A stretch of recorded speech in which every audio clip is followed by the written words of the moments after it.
Yeah, I can't get enough, and you really ruined the show for me now because all I can think about is burrito. Sorry. But thanks for bringing that up. And by the way, I'm fantastic, Alejandro. How are you? Good. Well, and I'm thinking about tamales because I'm making tamales this year again. Getting to be that season. Yeah, it's a holiday tradition in the Southwest mostly. That's right. A lot of people don't know. A lot of the Mexican food that we know of in the United States is actually Southwest food more so than like Mexican. But right. Tamales being one of those. And I used to, when I was in Colorado, my sister's boyfriend would make them. But I haven't gone back there for Thanksgiving the last couple of years. So I've tried it myself last year and they turned out pretty good. So I've honed my skills and gotten better recipes. So this week, tomorrow, I will be rolling some tamales for the 2014 holiday season. Well, that also makes me hungry, and I know. I wish you luck with that. That's a fun process. It's gonna be delicious. So, awesome. Yep, Turkey Day coming up. So I should let people know, and this is kind of cool because it kind of fits with Thanksgiving. Is that Thanksgiving, of course, was about the Native Americans and the colonists working together when America was first starting. Our guest for today is Ardy Sixkiller Clarke, and we've had her on the show before, speaking about her book on Native American legends. It's called Encounters with the Star People, Untold Stories of Americans. However, she's got a new book coming out called Sky People, Untold Stories of Alien Encounters in Mesoamerica. So this is more of like the Central America and Mexico area, the tamale eating regions that, and their legends, because she spent a lot of time out there. So this is really cool. Ardy Sixkiller Clarke, for those of you who are not aware, she was a Professor Emeritus at Montana State University, and really interesting stuff. So this is going to be a lot of fun. And what's cool about this stuff is it's not really recorded. I mean, a lot of this is local legend that is verbal. So really you have to go down there and meet these people in order to get these stories, which she has done. She spent several years out there and gotten some really interesting stuff. So great fun interview for today. Perfecto. Yay. So that ought to be a lot of fun, and that'll be coming up in a few minutes. However, prior to that, Jason and I are going to speak of UFO news. So UFO news of the week. What's favorite stories of yours? Oh, UFO news of the week. One of our favorite subjects to discuss, Alejandro. Mm-hmm. Yeah, I'm going to pick a story here that's one of the many UFO sighting stories submitted to MUFON and written up by Mr. Roger Marsh, communications director of MUFON. And, I don't usually talk too much about triangle UFOs because there's so many conventional things that could explain many of what people report as triangle UFOs. Mm-hmm. But there's an interesting one from last week that was observed in Alabama by a driver. He was driving down the highway and saw this triangle craft. And at first he thought it was a small plane because just to where it appeared in the sky, just above the treetops, and it was moving slowly. And so up to this point in the sighting report, nothing out of the ordinary, nothing that would lead you to believe that this craft is bizarre in any way. He saw the object, he got a clearer view of it, and saw that it was a triangle-shaped object. He saw the object hovering and saw it turn over, like completely flip over on the other side and hover. And he saw interesting series of lights and sequence of blinking of the lights, blinking on one side. He describes the blinking. One set of lights would blink 1, 2, 3, 4, and then go dark. And then the other side would do the same thing. Mm-hmm. So we had this interesting maneuverability of this craft that I haven't really heard in too many triangle UFO sightings before. And certainly not something that like a drone, like a quadcopter or something is capable of doing, turning upside down. Really interesting behavior here. So what do you think, Alejandro? Yeah, that is weird. That story's really gotten popular. It's interesting how some of these sighting reports, even without pictures and photographs, get really popular and a lot of hits and a lot of attention. I was surprised by that. Yeah.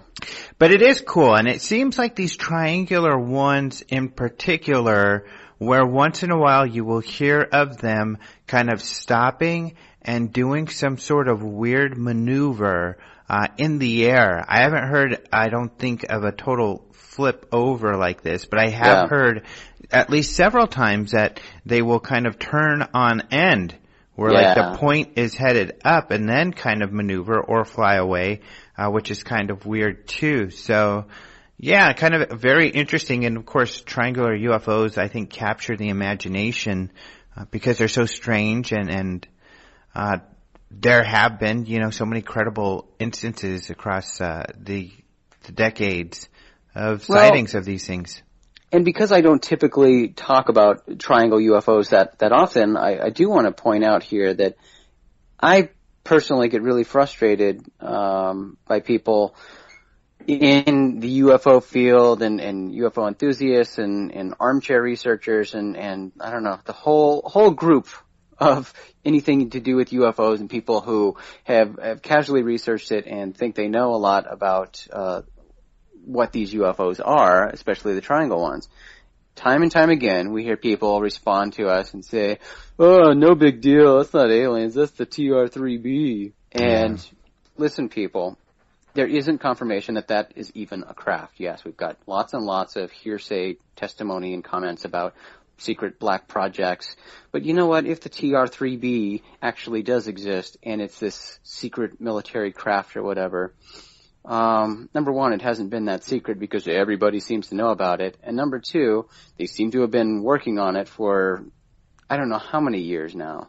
So either it's really crappy technology and they really need to test it out a lot, or this thing doesn't exist.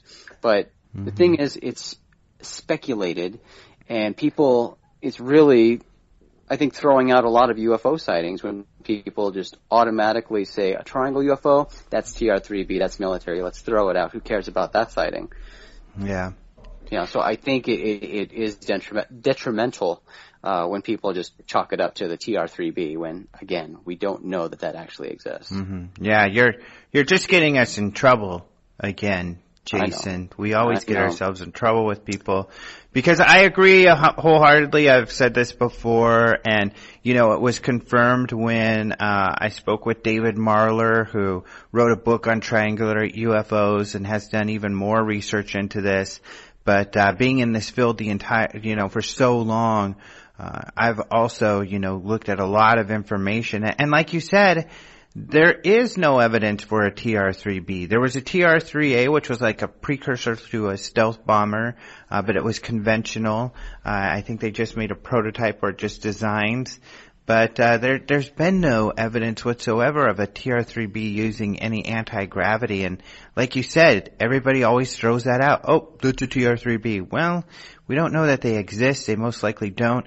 Other researchers, such as Bigelow, the National Investigative Institute of Discovery Sciences is how it went. Yeah. And they did a full-on study as well, and they found the TR-3B not to most likely exist.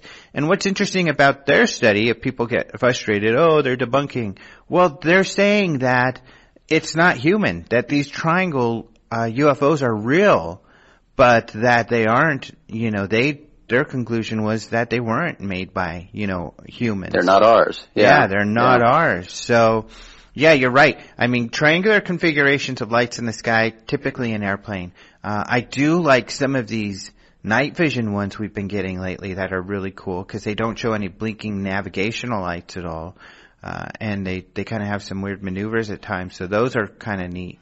And when people see a solid object, of course, that's cool.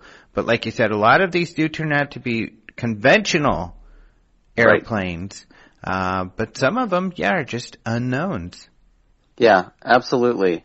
So, And most likely, probably none of them are TR3Bs. Sorry, guys. They're going to get really mad over that, but yeah, I put my money on that too, Alejandro.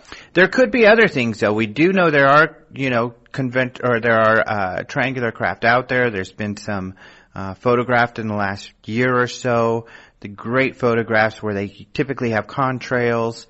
So there are triangular craft out there. There's craft that Air Force Space Command has worked on and has given a little bit info about.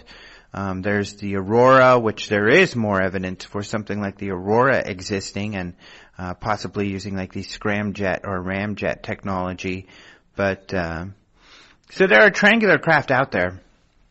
Yeah. So there are lots of possibilities when it comes to possible identifications for these things, and that's why it frustrates me when people just write it off as TR3B. I hear you, brother. Sorry for the rant, but I threw it out okay. there, and I did think this triangle UFO sighting report was interesting based on the unusual behavior. Something we don't hear that often with the inverting. Pretty cool. And there are so many. I mean, there's a lot. Other than a single light in the sky doing some weird stuff, which is probably the most common, there's a lot of triangular UFO sightings. Yeah, absolutely. Mm-hmm. Well, off my rant, Alejandro, what story would you like to talk about? You know what? I don't know that I want to talk about any in depth, actually. So I think I'll just but there are some to note, I think. So I just want to kind of very quickly go over a few, I think, that I think people should know about. So I think it's an interesting one. This satellite killer, that this Russian satellite out there is doing some weird maneuvers, and I think it might be a satellite killer. I think it's interesting for our field because the whole story is about how, there are secret military craft out there and kind of possible space war brewing with Russia, at least, they are prepared for it, and they've made statements to that. So I thought that was an interesting story. One of them out there, huh? Yeah, definitely. And I think that just goes to show that for whatever reason, I think a lot of the mainstream public is under the illusion, I guess, or the perception that, NASA or any other body, out there knows everything that's going on and everything that's in the atmosphere. And we've seen that with all the fireballs and things coming in that we don't find out till last minute. I think people are blissfully ignorant and think that, the powers that be know everything that's out there and can tell us if we're in danger at all. But I think there's a whole lot in space that nobody knows about. Yeah. And we do have these craft, and the Air Force has their secret space plane that they've been launching up with their secret payloads. And, who's in space? Not that many people on the grand scale of things. Mm-hmm. So, we talked about space law, and we did an article about that in Open Minds magazine about just how it's the Wild West, and there are laws for space, but when it comes to enforcing, how's that going to happen? Because doing something up there, who's going to stop them? This is the very beginning of things, and there are governments and military and crafts and things going on and being launched all the time, and we really don't know what's up there and what they're doing. It's a Wild West in space. Yes. That's right. Yeah, and nobody can enforce it, like you said, so they're doing what they want. But these guys, if they've got their satellite killing craft up there, who knows what else it's killing? Mm-hmm. Shooting down UFOs and everything else. Yeah, that's mean. Yeah. So this is kind of funny too because we posted 3 stories last week on crowdfunding. So I guess 'tis the season for crowdfunding. Now that I think about it though, right before the holidays might not be the best time to crowdfund. That's right. You might want to do that, after, couple months after. It's not like it's a gift you can buy someone. Oh, I crowdfunded for you. Oh, thanks, Dad. I would have rather had a video game or something. But that's right. MUFON is got a Kickstarter out because they would like to revamp their website and database to make it more friendly for researchers and for people submitting. The website design is gorgeous. It's a great website, and they would like it to make it easier for people to report, and they're designed for that. If you look at it, it's very intuitive, and it's almost like a game. It's like playing a game. real fun for people to report. And then for researchers, the database is more accessible, so you can do more queries against the database to be able to do things like track triangular UFOs better and stuff like that. Yeah, that's going to be huge. Mm-hmm. So I love their ambition here. I hope they get the funding they need to execute this, because they do have a wealth of information. I don't think people realize just how much data comes into them. And right now, with the way things are set up for their reporting, it is limited in what data they can gather and what they can do with that. If they get this database and can put absolutely every single detail in there, that's going to make it so much easier and more valuable for researchers looking into this stuff. Yeah, they need a lot more money. They want $78,000 to do this. They had, I think, a 3-week Kickstarter, kind of a short one. There's only about a week to go, and they have 14,000, which is quite a bit. But of course, they've got a little bit of ways to go to meet that goal. Yep, fingers crossed. Yeah, the second Kickstarter, which I think is so awesome personally. I know a lot of people are skeptical, and I can understand that for sure. But this is a group who we've had on the show several times, and I know there are a lot of people excited about this as well out there, because I get a lot of feedback when we have the gentleman who is heading this up on the show. But this is the space warp technology. So we've had David Paris, the adjunct professor in Nebraska. He does works at University of Nebraska as well as other schools. Some graduate students and some engineers, some flight design engineers and such, have gotten together, and they believe that they've got an idea on how to make space warp technology.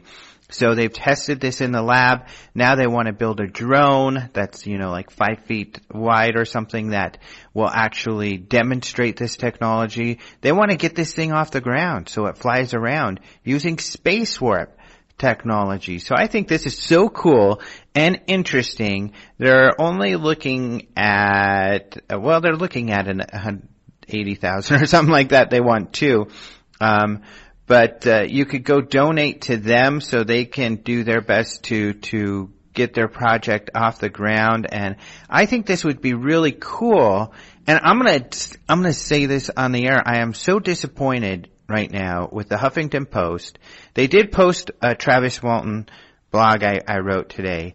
But I don't think they've ever not posted one of my blogs. And they wouldn't post the blog on this space warp thing. They said it was too much of asking for money. I'm just writing about it. I just think it's really interesting, and it's fun. It's a fun sign of the times that these people are out there crowdfunding for space warp. How cool is that? It's really cool, and we've talked about space warp technology, space warp research a couple times on the show before.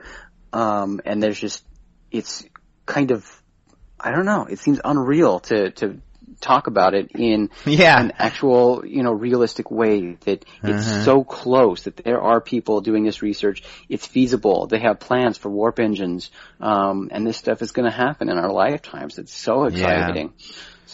Yeah. So that's a really cool one. Something to be a part of. Yeah. Really cool. So people can go check that out. And the last crowdfunding opportunity out there is actually, I would probably admit this one's probably the one that makes me the most excited, to be completely honest. I mean, I love the space warp thing, and hopefully it'll work. We'll see what happens with that. But when it comes to ufology, this is Robert Hastings, the author of UFOs and Nukes, Extraordinary Encounters at Nuclear Weapon Sites. He's one of the best researchers out there. He's gotten over 150 interviews with military veterans who have worked at nuclear missile locations and who have witnessed UFO sightings, some of which have had an effect on the weapons themselves. Usually it's taking them offline and then getting them online. He believes this is a clear demonstration that they are interested, that somebody off-world is interested in this technology and maybe sending us a sign to, these toys are a little bit too big for us to play with right now. I think the evidence he's amassed is very notable and incredible. he is hesitant to work with other documentaries on television. In fact, it's really funny. One of the TV shows that, I don't know if it was Hangar One, which of course you were on, or another show contacted him and he forwarded me his response, which was like, you guys are just going to screw it up and be inaccurate and make up lies and I'll never give you anything, even though you'll probably take my work and screw it up anyway. And you know what? That's a harsh response, but unfortunately he's right. I mean, most of these shows don't care about the facts. And of course, someone like him who is very meticulous wants to have the facts represented accurately. And they should be represented accurately. And it is so disappointing that these TV shows don't seem to really care so much about the fact as, you know, the showmanship, the sensationalism. So he's doing a documentary all on his own with all of these incredible people. He's got this short clip of it online that just alone has some great stories from some very credible witnesses. So I really hope that he gets some more funding. He was given a $100,000 grant, I guess, and he's gone through that. He's almost done. He just needs $25,000 more, which sounds like a lot of money. But when it comes to crowdfunding, that's not really too bad. That's not too much. So hopefully he can get that and finish up this documentary. Unfortunately, it won't get on television, so I don't know how widespread it will be, but with any luck, we'll be able to show it at the UFO Congress, if not this year, next year, and we'll be able to all purchase it and use it for research and show our friends and family the amazing, incredible information there is out there for this field. Well, I do hope, yeah, like you said, that I don't know what the distribution is going to be like on it, but I hope it's easily accessible to the mainstream public because, you know, what he does, and coming from a military point of view, and with those military witnesses, military testimony, and talking about something as big as nuclear weapons, that's something that, you know, the general public's ears perk up, and they listen, and they say, wait a second, here are military personnel talking about UFOs, and saying that UFOs, you know, interacted with our nuclear weapons. This is kind of crazy stuff, but it's less crazy because of the people it's coming from. This is pretty intense. So the general public, I think, when they hear that, that's some of the most compelling information for them to start looking into this field and taking it more seriously. Yeah. So I really, really wish him the best and hope he gets what he needs. And like you said, that it's made available so people can actually get to it. Yeah. Yep. So good luck to him. And the last story I want to mention is a fun one, and I'm sure you're going to love to talk about this too, because you wrote the story, and we love to kind of poke fun at our good buddy Lee Spiegel. Speaking of the Huffington Post, this video he did with this Swedish musician who's really famous there, I guess, named Elephant, which is a weird name, but this video, she came into town, she was being interviewed by Rolling Stone, and she said, I want to interview a UFO person. And they said, well, could we videotape this interview? And she said, sure. And so they reached out to the Huffington Post, who provided them with Lee Spiegel, and they did this funny interview that they posted on Rolling Stone. And it reminds you of Between Two Ferns is what this reminds me of. If you've seen that, the comedian Zach Galifianakis, is that his name? Yeah. Is that how you say it? But that's what it feels like because it's so weird and awkward. Just like, of course, that show Two Ferns is a parody, but this was real. So, I know I talked with Lee that it was long, it was uncomfortable for him because she's just a really strange person, and he did his best to answer her questions and be serious about things, and it just got so weird and awkward. But to me, I guess awkward is in. So, this is some genuine awkwardness that is a lot of fun and just hilarious. Well, you can tell that, you know, there was a lot that went on, and it's heavily edited, so yeah, you don't know everything that was said on either side. But it is pretty funny, and you're right, it does seem kind of curt and awkward at times, where, like, she'll ask a question, like, do you believe in aliens? And we will say, yeah. And if you're really asking me if I believe they've been here, I think they've been here a long time. And you can tell she's into it because she's very, very passionate about this and very much an enthusiast in the subject. But her response is just cool. Yeah, cool. She just has a short cool and then on to the next question. But yeah, the best part of that was when she said she wants to be the first person to have a baby with an alien. Mm-hmm. And then I think that kind of surprised Lee, and he said, "You better get in line." Yeah. Which is probably right, because other people, would like to do that in this field. Well, I gave him a hard time because I said I don't know if that was Lee admitting that he also wants to have a baby. Yeah, no kidding. Exactly. It's pretty funny, and I know a lot of people, think it's silly for us to point something like that out. They think that's detrimental to the field of UFOs, as the serious research of UFOs. But look, this was on a mainstream platform. It was done by somebody who is very famous, has a huge following, somebody who is genuinely interested in this subject, a genuine believer, wanted to talk with a legitimate, serious UFO researcher, somebody who's knowledgeable in the field. They got Lee Spiegel. I think that's huge props to Rolling Stone for doing that. And although it is playful, it's lighthearted, they do talk about serious things, and the mainstream public saw that. I think it is hugely beneficial. It's also fun for people like us. I had a good laugh with it. It was great. And look, if something like that is going to be detrimental and cause ufology to collapse, then ufology isn't very strong on its own. So exactly, a lot of people.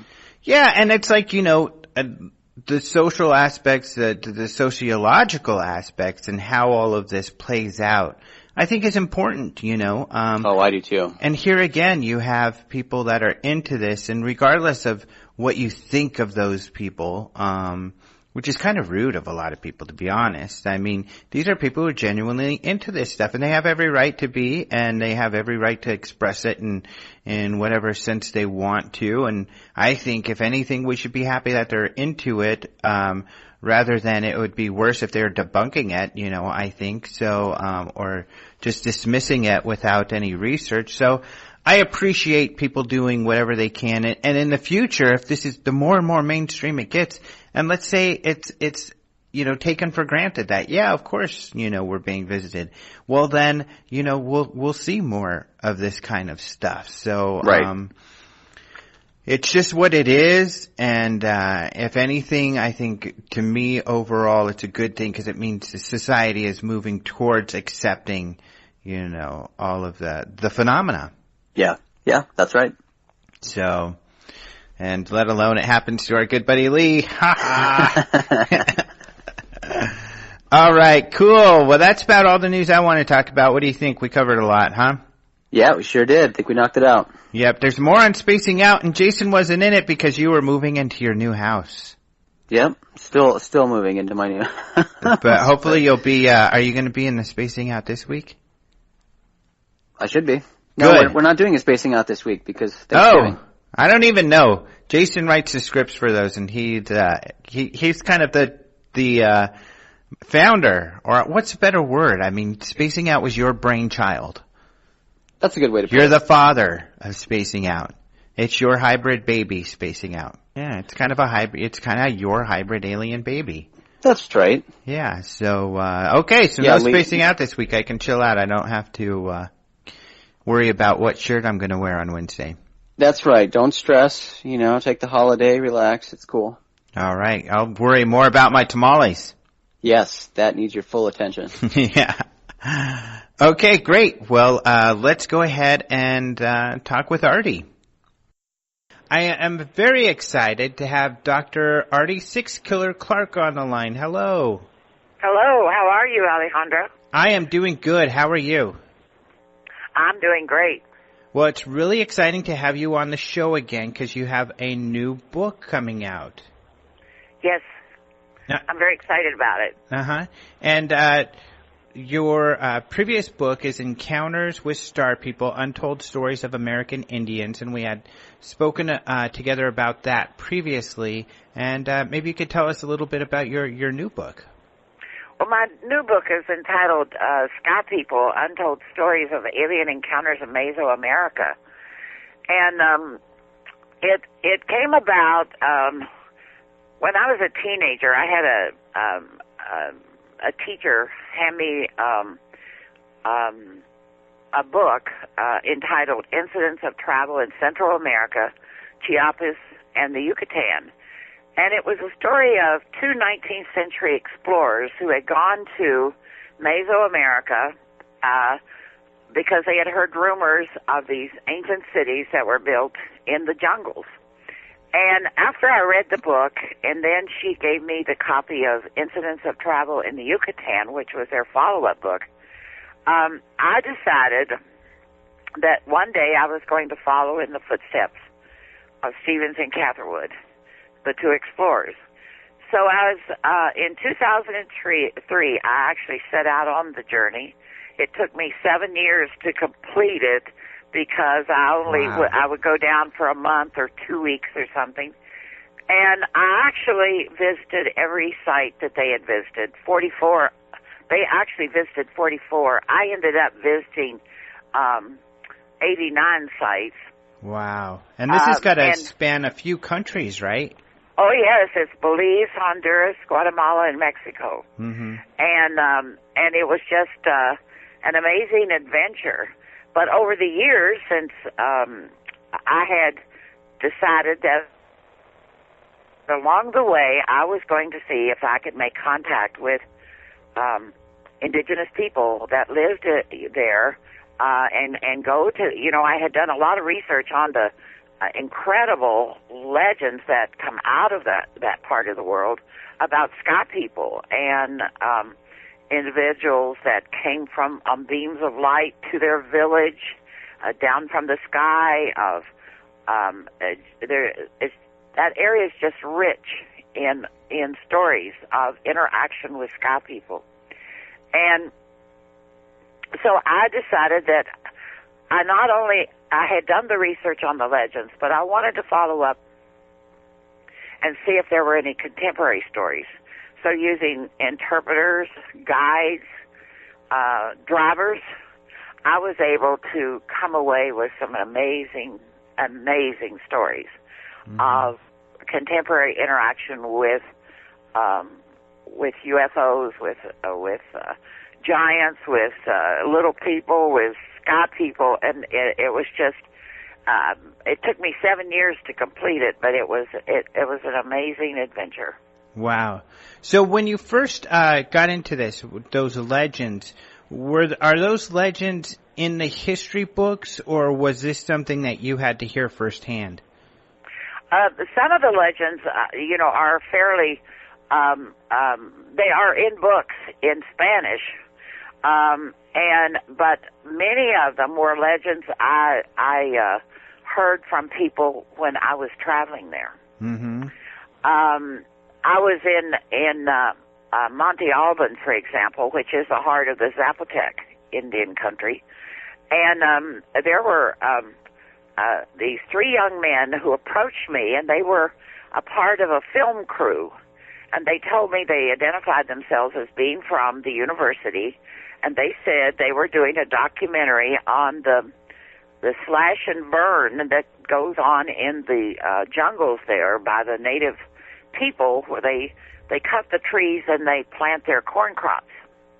And they felt that there was too much pollution being put into the atmosphere by this slash and burning process, and so they were doing a documentary film on it for their film class.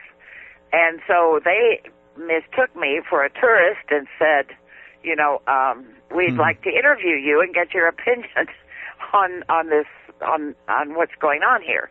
And you could look out. If you're in Monte Alban, you're way up, in the mountains, and Monte Alban was built on the top of a mountain. So you're looking out over the jungles there, and you can see all the different little fires coming up throughout the jungle, and where people are burning to plant their crops. And I told him I really didn't want to be on their documentary, and my my driver came and kind of rescued me and said, you know, that I told them what I was doing. And then they said, well, maybe we should follow you. Your stories are more interesting than ours. We'll do a documentary on you. And then I invited them to join me for a Coke. We sat down and they started telling me a story about a nearby village where a being appeared on a rock. It came down. He came down from the sky on a beam of light. He stood on this boulder, and after several hours, he actually became a part of the village. He taught the people how to do so many things. He took a Zapotec woman for a wife, and he lived there for many years, and he ran the village. He was the ruler over the village. And then when his son, he had a son, and when his son married, and when his son became an adult and married, he went back to the same boulder. He stood on it, and his beam of light appeared and took him back to the sky, and he was never seen again. And so they told me this story. And so, of course, you know, I go in search of this village and in search of the ancient city that he was supposed to have built. And you would never even know that it existed unless somebody told you about it, because it's not a site that is well known for tourists. It's along the side of a highway. There are no parking lots or, you know, any of that. And but I went there, and you know, those are the kinds of things that happened to me along the way, where I learned about a number of the ancient stories. Was this town then, there a town still there or just ruins? No, there's a town still there. Uh-huh. And the ruins, the town is on one side. It's just a village. It's not a town. You know, these are small villages of people, maybe 20 houses, you know, of village people. And then on the outside will be their fields where they go out and they burn the jungle and they plant their crops. And a lot of times what you'll see in these small villages when you're traveling out there is you'll see the women walking with the corn, you know, because they're going to, most of these little villages will have places where they make tortillas, and they have these machines. So the women will carry their corn in the morning, you know, to have their tortillas made, where a lot of them still make their own tortillas. A lot of them go to these almost ancient-looking machines that make these tortillas. And they'll have their peppers and various things along the side of the highway, drying in the sun. I mean, you know, you're not talking about going to, not talking about tourist areas. You're talking about, you know, very remote little villages that people don't go to. And those are the kind of places I wanted to search out, as well as follow, you know, in the footsteps of Stevens and Catherwood. Because Stevens and Catherwood, when they went, you know, when they set sail from New York City, they landed in what was at that time called Belize City. Now, Belize City still exists, but at that time it was Honduras. It was British Honduras, and there was a civil war going on. There was not only a civil war going on between the Spanish and the natives, there was a war going on between the British and the Spanish over control of British Honduras. And then it ended up that the English got a section called what is today known as Belize, and the Spanish got the section that was known as Honduras. And the native people were just kind of left out, you know. Yeah, unfortunately. Yeah. So, that little village, did you ask them if the villagers knew of that story as well? Oh, yes. Oh, yes. And they all told me, you know, how they had, the elders had told them, the wise men, they called them, the wise men many, many years ago would see the craft come, and it would come to that site. And they would stay there for, you know, several hours, and they would communicate with the wise men. And so, and then they would go back to the heavens or back to the stars. So that, you know, it was a common occurrence in their great-grandfather's day for these things to happen, and so they passed that word along. Wow, interesting. And what do they think of them now? I mean, do they now have more contemporary ideas about this legend and that maybe these were aliens or something? Well, they believe that they look upon them as sky people that came to visit them and to teach them things.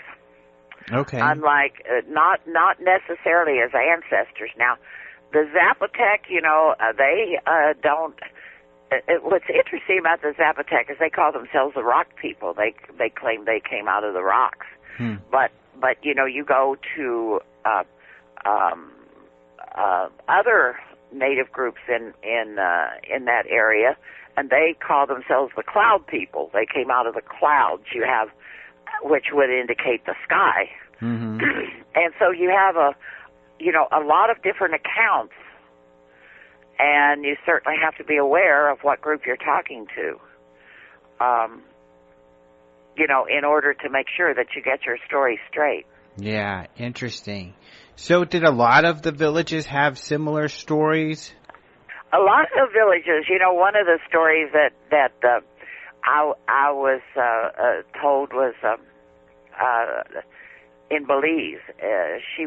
There was a story that was going around in Belize called the Stone Woman of Belize, and legend goes back to the 1800s when a young man from one of the villages went hunting, and he approached one of the ancient cities, and at the base of the Castillo, which is the Great Pyramid, beneath the base of the pyramid, there was a cavern that went underneath it.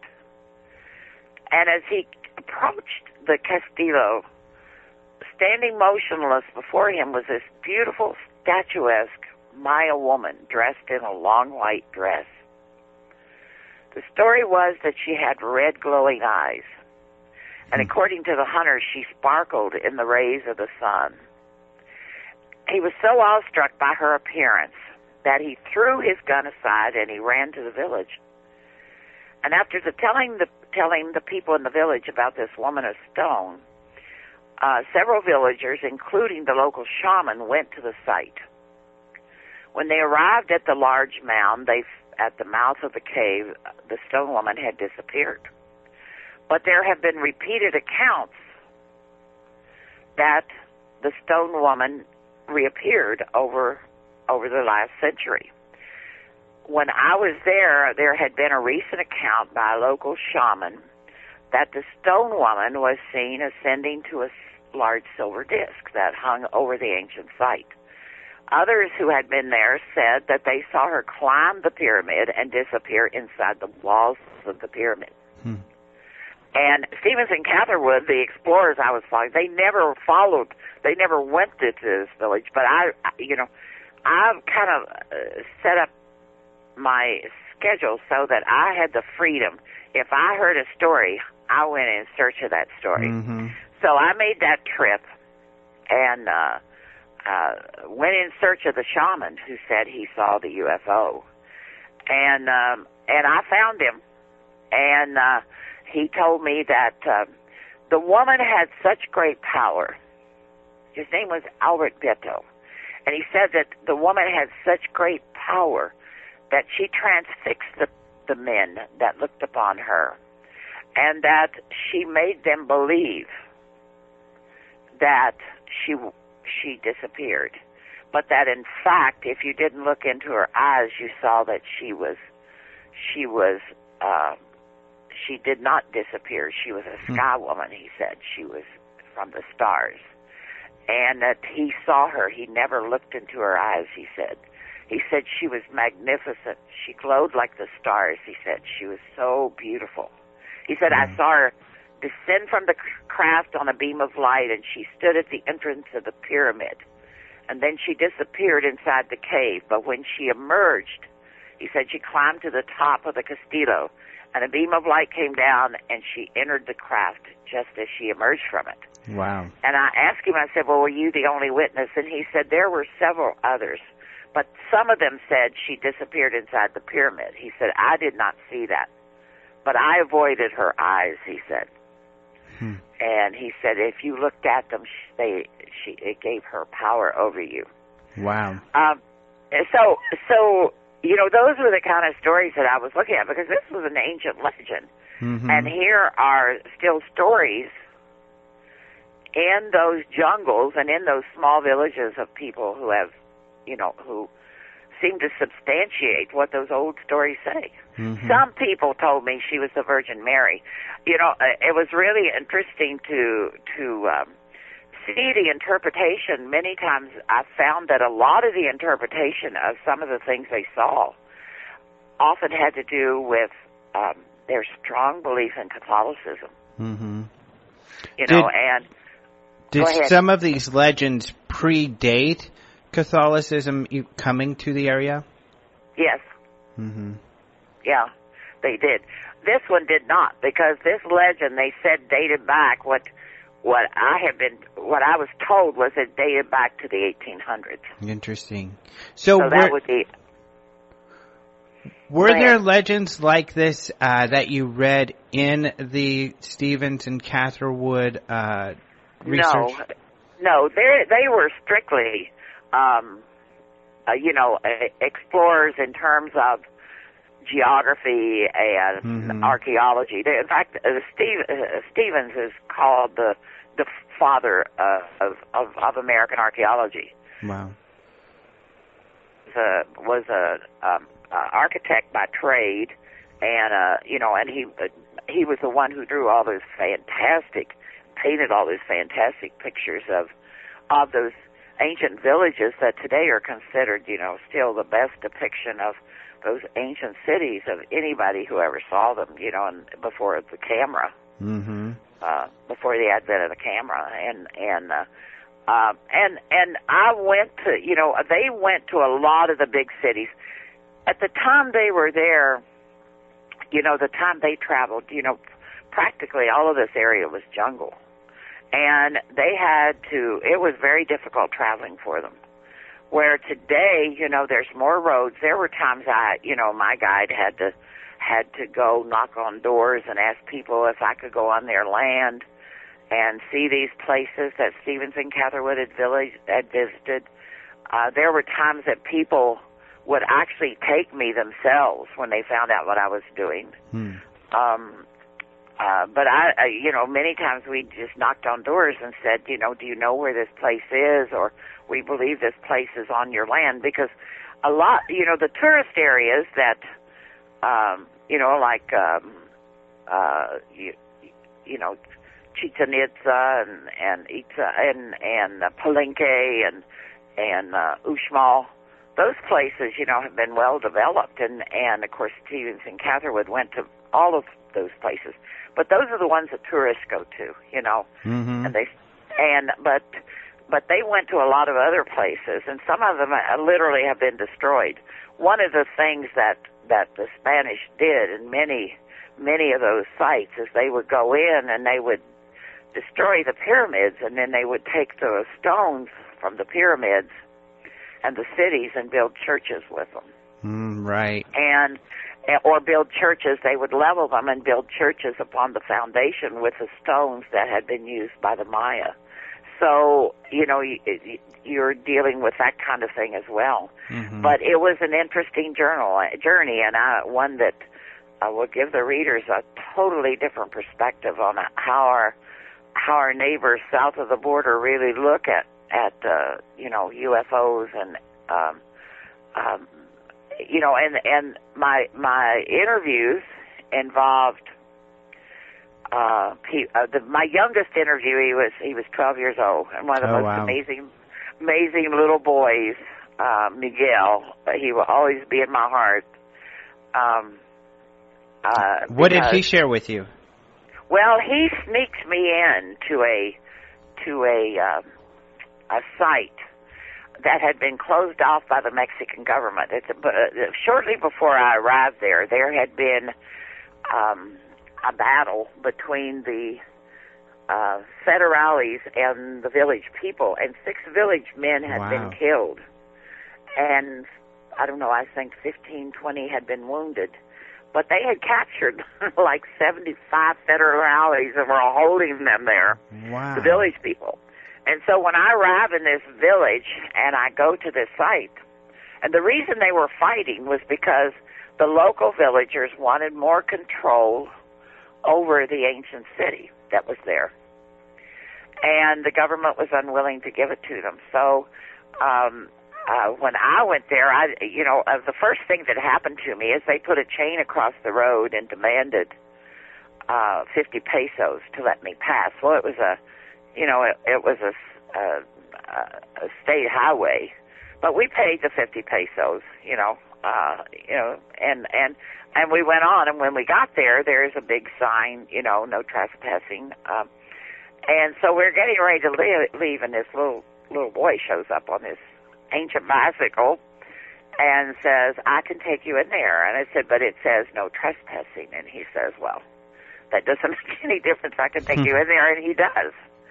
He takes us into this site and takes us on a tour, and we climb to the top of this pyramid, and he tells me, he says, "If you would like to spend the night, you will see many strange things." And I said, "Well," and my driver is over there shaking his head, "You are not going to spend the night here because this is not a safe region to be in, with what's going on with the government and the soldiers and the federales and all this and the villagers." But he told me that his grandfather once talked.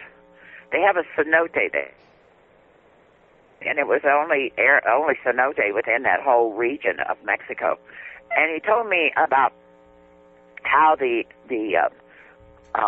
when his grandfather was a boy, that they came to that village, and they saw them go dive into the cenote. I'm sorry, not the ocean. Dive into the cenote and go down. And his grandfather was convinced that they came there, and these are men from the sky, came there and removed all these artifacts that were in the cenote. And the cenote, for people who don't know, it's like a pit, right? And usually like access to a waterway or... Right. I mean, the Yucatan is very dry. Mm-hmm. It doesn't get. It's very arid. A lot of the Yucatan is very arid, and so they have these underground water pits that open up, and people get their water from there. And I mean, they're just beautiful too. Mm-hmm.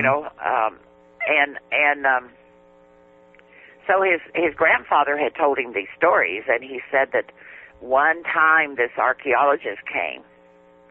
And he said he drained the cenote with approval of the government, and they didn't find anything. And then they came into the village, and they demanded that the villagers tell them, if somebody had been looting things from this cenote, and the villagers wouldn't cooperate. They wouldn't tell them anything about the men from the stars, he said.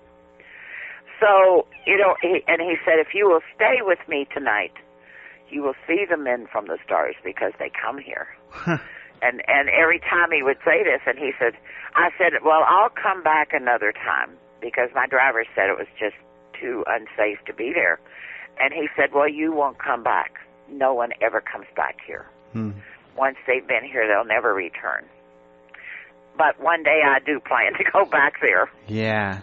I wanna find Miguel, and because he was certainly someone I'll never forget. Yeah, what an interesting story. So he was such an amazing little boy, Yeah.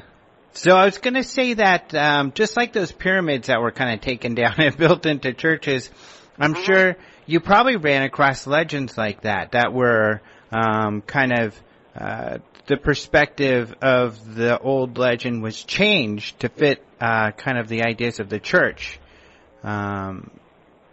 Maybe, for instance, something that was seen early on, and once the church comes in, it's translated as an angel or something. I did encounter that. Mm-hmm.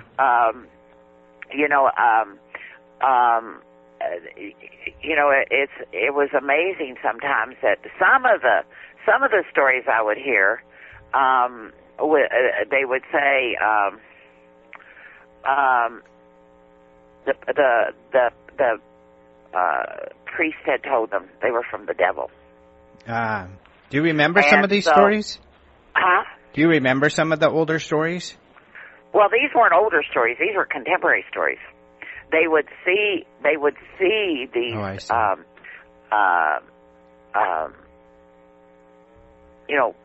spaceships or entities, and the priest told them, they were the devil. They were, it was the devil at work. And so they were very frightened because of that. So I found that very interesting, because what you're having there is a mixture of religion with, as an explanation of what they're seeing.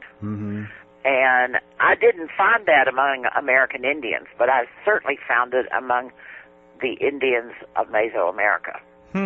Now, did you ever talk to any priests that... I did, and I wanted to tell you, one of my drivers went to school. They grew up in the same village. He grew up in the same village with this priest. They were boys together in school, and the priest actually told me that he went into the priesthood because of his experience one night in his village. And he told me that when he was a boy, he said that he woke one night and there were lights in the village, and he had never seen lights in his village because there was no such thing as electricity or anything like that in his small village. And he said, even when I closed my eyes, I could still see the lights. And he said he tried to wake his brothers who were in the same bedroom with him, but he couldn't wake them. So he crawls out the window, and he is immediately met by this alien. And he asked them, "Are you from the stars?" And the alien told him yes. And he said that then the alien put something up against his arm, and it stung. And he said he asked him what he was doing to him, and he said, "Nothing, it's just so that I will always know where you are." And he said that he watched as all the people in his village were taken on board this spacecraft.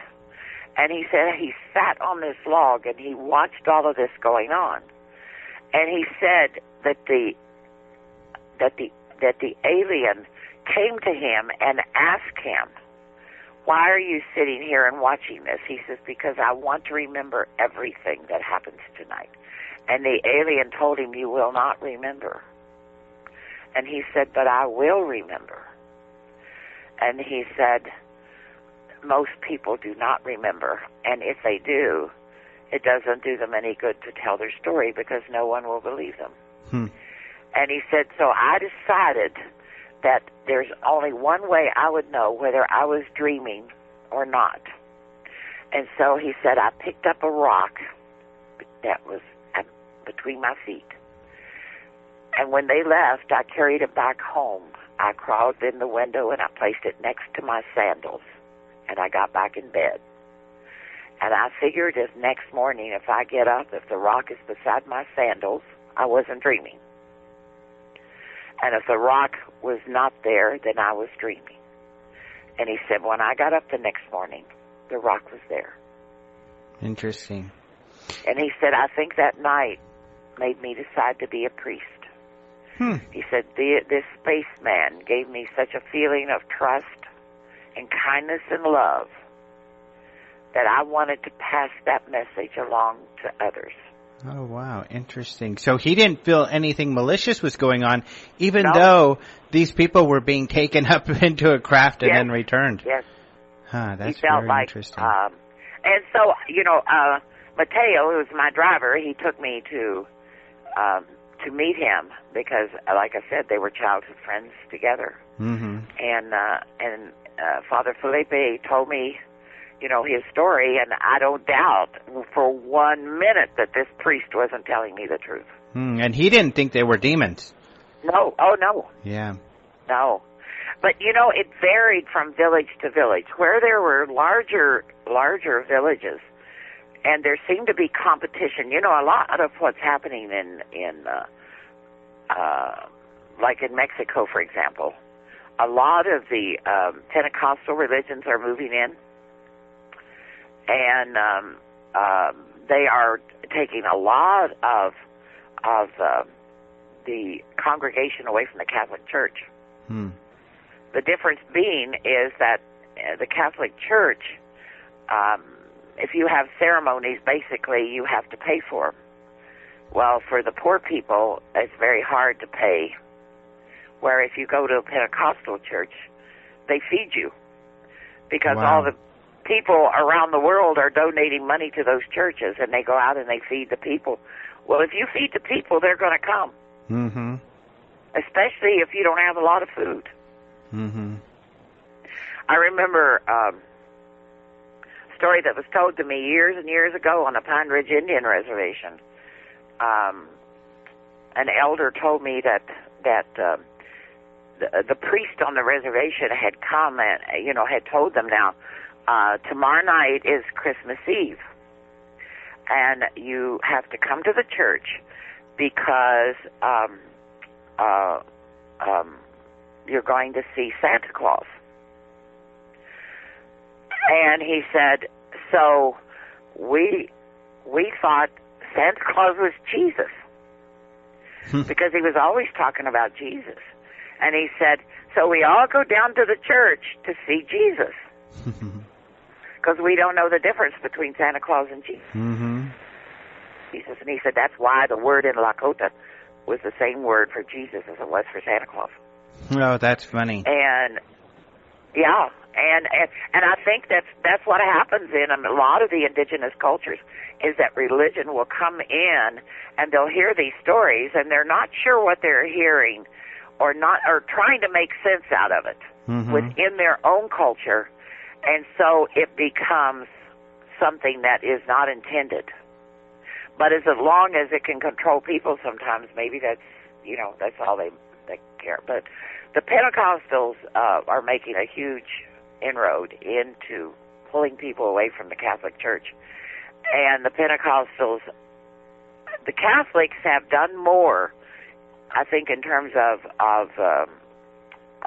for accepting the Maya religion and incorporated it into their teachings than the Pentecostals, because the Pentecostals will tell them everything they do is of the devil.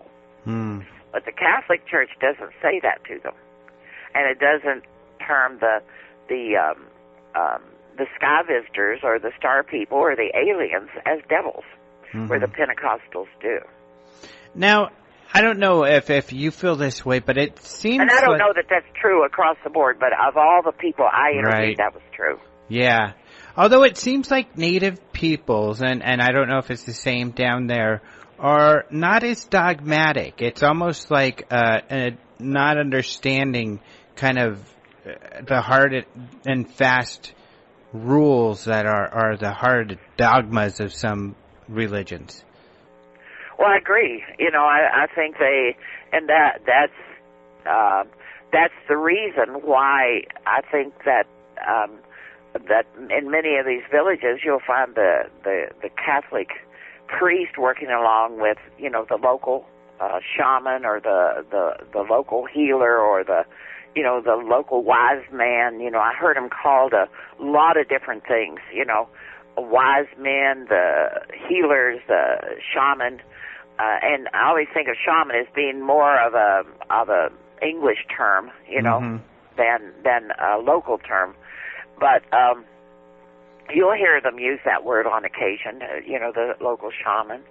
And I've even heard, I was in one village in Honduras where a native woman approached me, and she had told me that the local priest had predicted my coming to their village.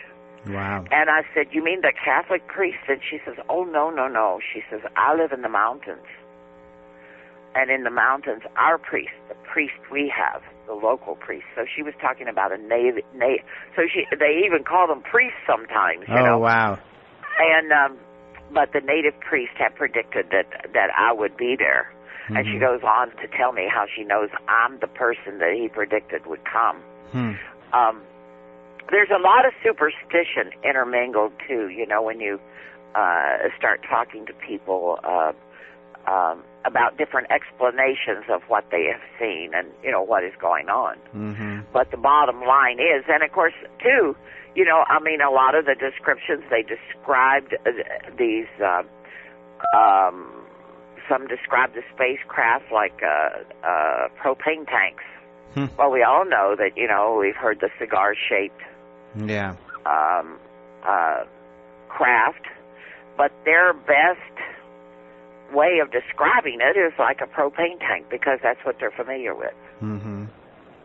Yeah, really interesting. Now, with the shamans and or the wise men that you've talked to, in these rural areas, are they mostly all accepting, or even do they take it for granted that there are sky people, that there's people coming from the skies interacting? Absolutely. Yeah. Absolutely.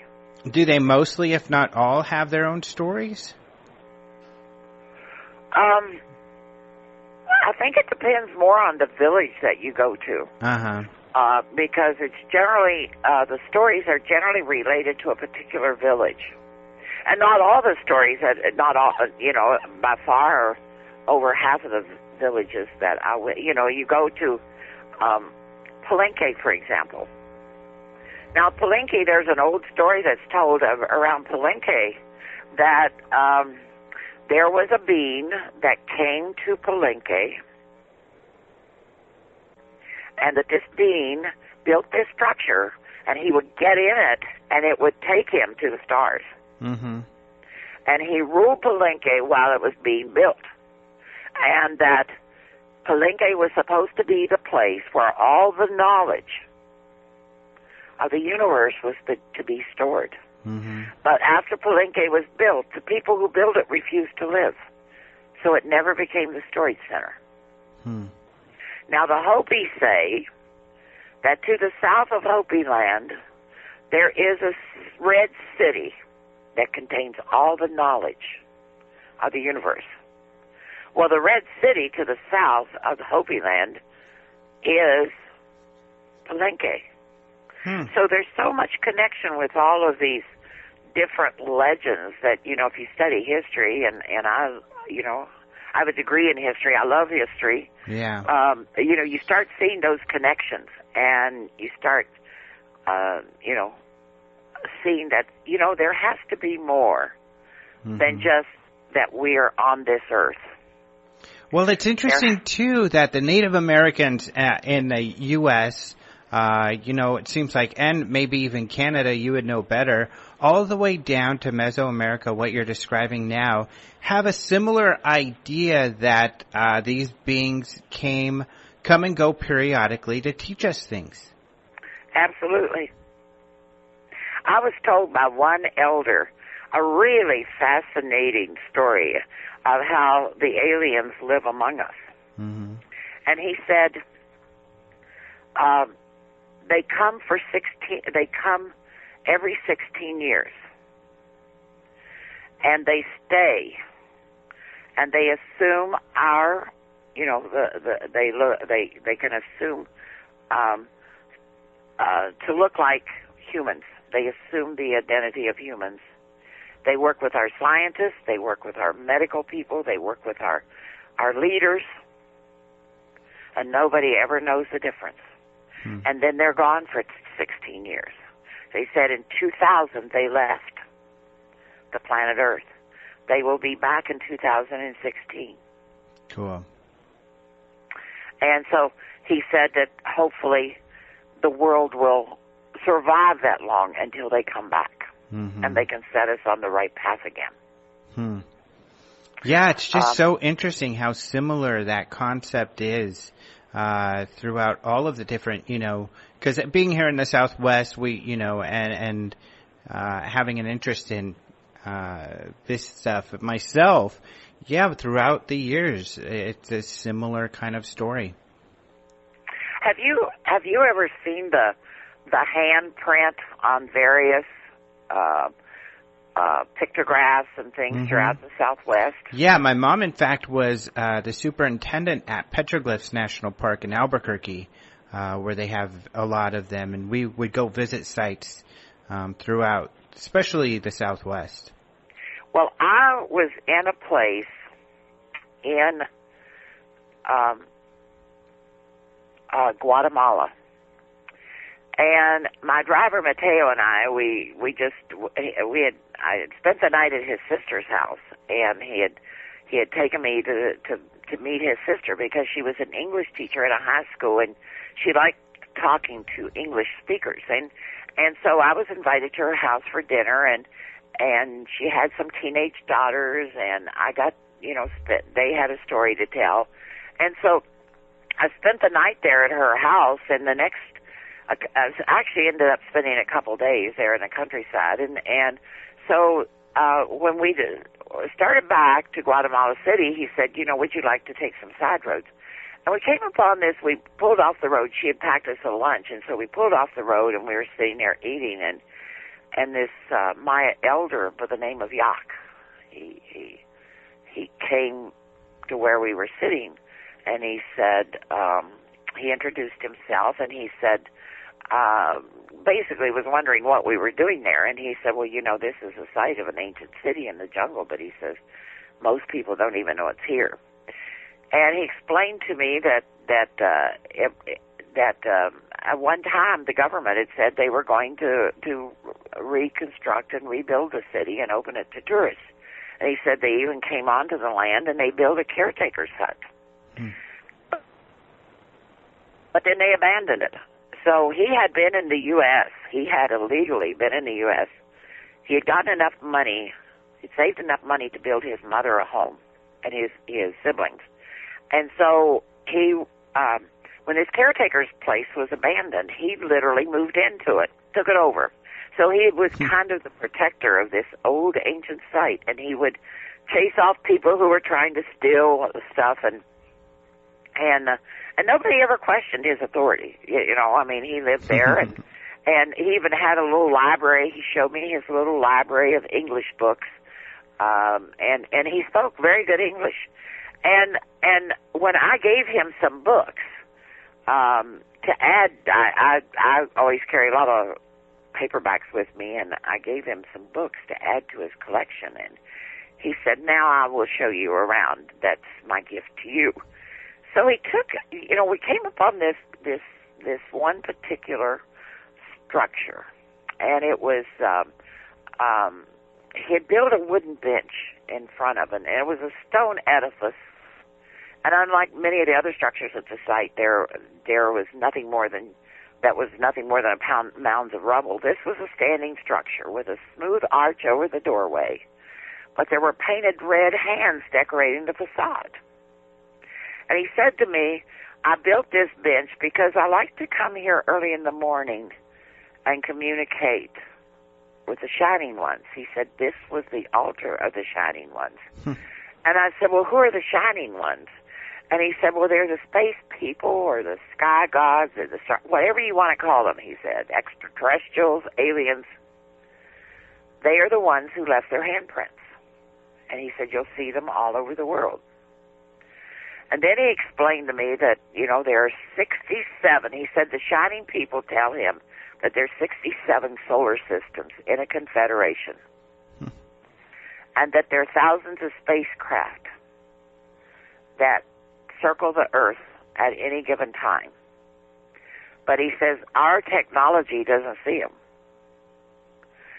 And that's when he told me about the people who lived all over the Earth and how they rotate and they come on a 16-year cycle. And he said they left in 2000 and they will return in 2016. Interesting.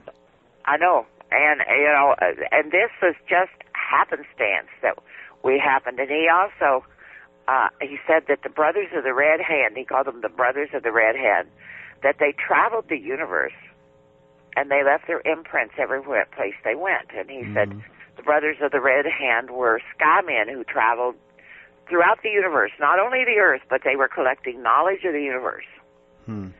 and they held the secrets of the origins of all the peoples of the earth. That'd be cool if a Mars rover took a picture of a handprint like that. Isn't that interesting? I heard about it, but I've never been able to find it on the internet. It must be there someplace. That would be neat. Yeah, how fun. I mean, how adventurous of you to go do this, and you must have spent a lot of time then down there. Oh, I did. I spent probably, if you put it all together, maybe 3 or 4 years in that part of the country. You know, one of the things is, if I go to a village, and then the next time I went, I go back to the same village. You know, I was able to get the trust of people, and I had wonderful people who helped me. I mean, you know, I couldn't say any more. You know, but you know, I interviewed them before I went. I you know. Really took a lot of time in deciding, you know, who I want. I wanted people that if I could find them that were part indigenous, I wanted people that could at least speak one of the indigenous languages of that area, you know, that I would be traveling to. And because, you know, there's like 15 different dialects of you know, of the Maya. And so, you know, it was really important that, you know, that when I go into villages and I talk to people, because obviously, you know, a lot of the people don't even speak Spanish. You know, they speak their native language. And, I mean, they have no reason. They don't. Yeah. You know, when you get down in the Yucatan, for example, they'll talk about the Mexicans. And you'll have them, they'll say, you know, we better get out of here because all these Mexicans are coming. And the first time they said that to me, I thought it was the funniest thing I'd ever heard. And I said, well, what do you call yourself? And they said, well, we're Yucatecans. We're not Mexicans. And, of course, they all date that back to the caste wars, you know. And of course, the Yucatan is mostly populated by the native people, you know. I mean... I don't think people realize that unlike America, Mexico has a lot of indigenous people who still live kind of in the way they have for millennia, and speak different languages, and there's a lot of them out there. 15 million in Mexico. So, you know, and a lot of them, and that's just Maya. We're not talking about, you know, all the other, you know, groups. I mean, you know, you go up into the Chiapas, you know, that's where, you know, you walk down the streets of the Chiapas, and what you see are Indian people. You know, you'll see a few tourists, but it's a town of native people. I mean, a city of native people, not a town. Yeah. You know, when you get up into the, you know, into that part of the world. Yeah. And the Chiapas is the state, not the city. You know. So you took these stories and you put them together in a book that's going to be coming out pretty soon here? It's going to be coming out in December. Okay. And it's already listed for pre-order on Amazon.com. Okay, perfect. And when you put these stories together, was there a pattern that arose for you, or some overall kind of discoveries that you made? Well, I think, you know, when you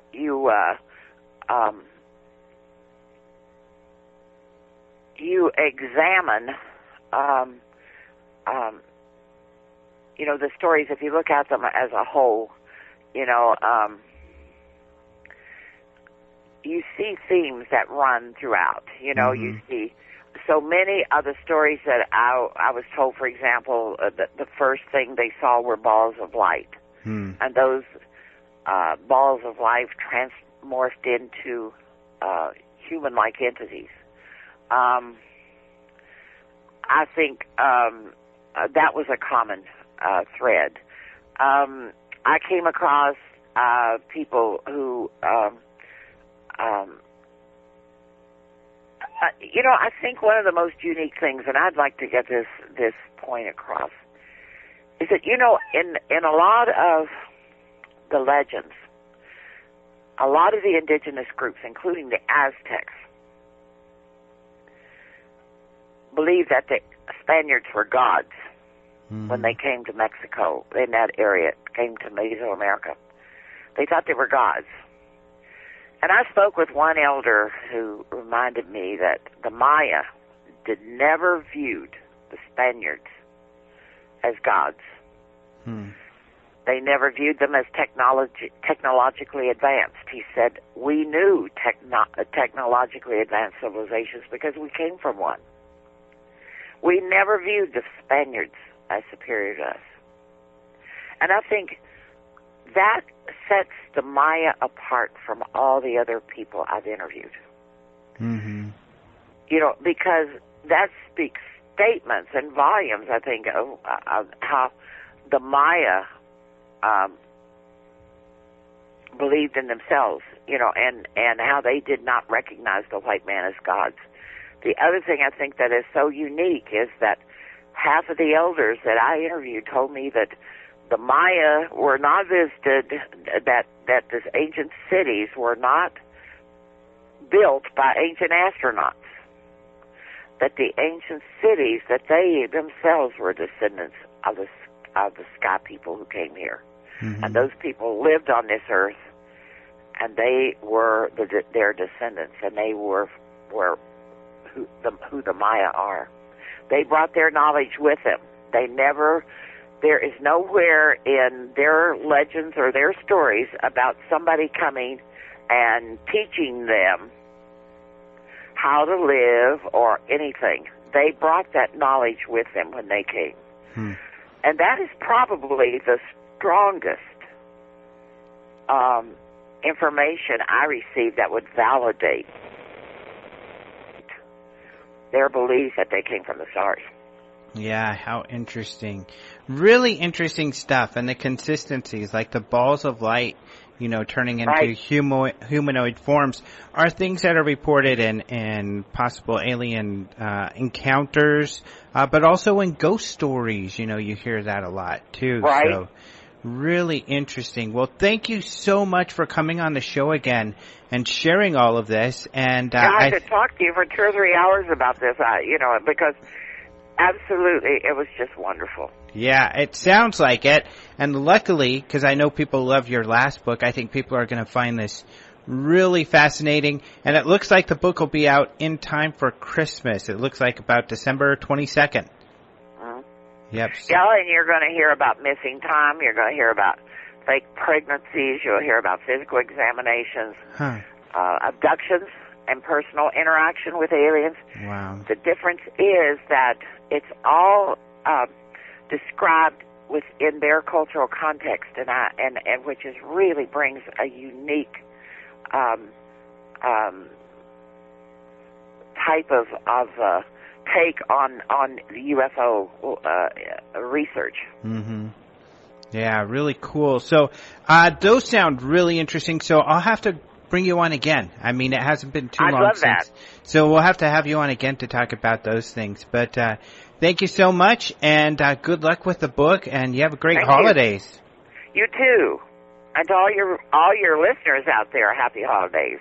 Thank you so much to Ardy Sixkiller Clarke for being on the show yet again. Very interesting. You know, it's fun to hear from her because you get this picture of being down there in Central America and visiting these little villages, in between, you know, in the same place as all of these incredible Aztec and Mayan ruins.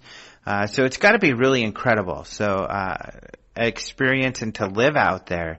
It's just so weird. It's just kind of surreal that we have these amazing ruins out there, many of which I know are still uncovered, and of which you have all these little villages of people living around there and all of these legends. And then it's so interesting. We're having Clifford Mahooty speak at the UFO Congress this year, and he speaks about similar things that the Zuni believe that Ardy is saying about these people in Mesoamerica. So the similarities are really striking. Very, very interesting stuff. So it's great to talk to her. I definitely, I've already pre-ordered my book from her, so I recommend that everybody do that. But you can go to her site, Sixkiller.com, and see more about her. And she doesn't have a link there yet to her new book, but you can go to Amazon and look up Ardy Sixkiller, and you'll see her book there, and you can pre-order. It's only like $15, you know, it was like less than $20. But if you have Amazon Prime, I think you get free shipping or something. So yeah, it's a great price, and it sounds like some incredible stories. So really cool. Thank you so much for Ardy for being on the show again. Well, you heard from Jason. It sounds like we won't have a spacing out this week, but we'll definitely have one next week. And if you didn't see it, we had one last week where we talked some more about Tom Carey and these slides of an alien from Roswell. So we talked about that, talked a little bit more about that controversy and what's going on there. And it should be sometime early next year that they'll be revealing these slides themselves and some more information. So we'll keep you up to date to that. And we're keeping a close pulse on this. So you can be sure that as soon as those pictures make it out, we will get those out on our website with all the analysis that is known at the time. So we'll get that to you, and we will keep a very close eye on how this develops. And hopefully there's something to it. Don Schmidt was just here at Phoenix MUFON, and I talked to him a little bit about it, and he thinks, you know, that this may be something worth looking at. So we're excited for that. Hopefully it is. But I don't think you can help but be a little skeptical, because so many times we hear, oh, great stuff, and it doesn't turn out to be. But what will be great stuff, and I think we can absolutely guarantee this, is the UFO Congress, because we're so excited. We're going to have Bob Lazar. He was on with George Knapp last night, and Jeremy Corbell was also on, who George Knapp is friends with and very excited about as well, because Jeremy's done some really cool documentaries, of which will be revealed, premiered for the first time ever at the UFO Congress. So you got to check this out. So you'll see Jeremy's documentaries, you'll see Bob Lazar, you'll see a lot of really great speakers. So it's going to be a lot of fun. Go to ufocongress.com for more, and you can register there, and just keep an eye at openminds.tv, of course, for more news and information on that as well. We're selling out so quick, people. Tickets are really going fast, and we really do have limited space, so register as soon as possible, and you'll want to check that out. That's going to be a lot of fun. Thank you to Caleb Hanks, who does the opening and close music. You can find out more about him at ClerkChronicles.com. He says that he's going to have some more music out as well, and he usually offers that music for free, and I think it's really cool music. I mean, I really like it. I listen to it periodically. You can also go to the Open Minds Radio website, and you'll see a link to that. Thanks to the PSN Network for having us on. Thanks to Podcast UFO, who has us on the show regularly. And we're going to be on End of Days Radio soon, and Rome Radio, a couple interviews we're going to be doing. So it's really fun to talk to the community and stay in touch with everybody and share our information with anybody who wants to share it. So, but you can get it firsthand and stay up to speed at openminds.tv and also on our YouTube, of which we put out a great Travis Walton video. Last week I wrote a Huffington Post blog on it, because it shows some of the visit, so the night sky watch that we did, and some interviews with Travis, and at the courthouse where, you know, the guys were administered the polygraph tests, and where, as Travis said, if they would have failed them, they wouldn't have left that courthouse, because there's also the jail cell in the basement of the courthouse there. So really cool video. You've got to check that out. We will be talking to you next week. In fact, in between the holidays here, I should be doing an interview, and this is really cool. This is exciting, and this is literally years in the making. I'm finally, if everything goes smoothly, this week I should be able to interview Doug Trumbull.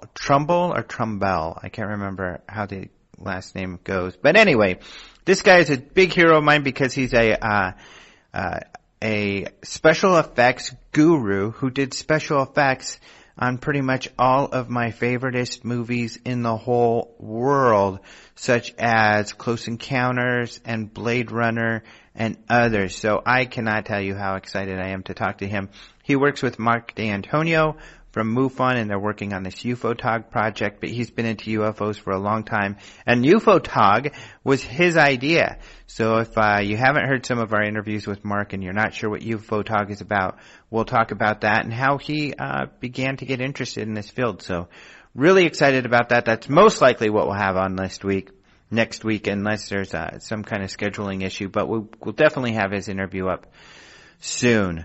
So all of you have a wonderful holiday week. Have some great turkey, but you know what? This is a great time to go veggie. Just like, actually, coincidentally, Jason and Maureen and I are all vegetarians, and so we know that there will be no turkeys harmed in our festivities for this week, and you should be the same. So this is a perfect time to save some turkeys. They're cute little guys.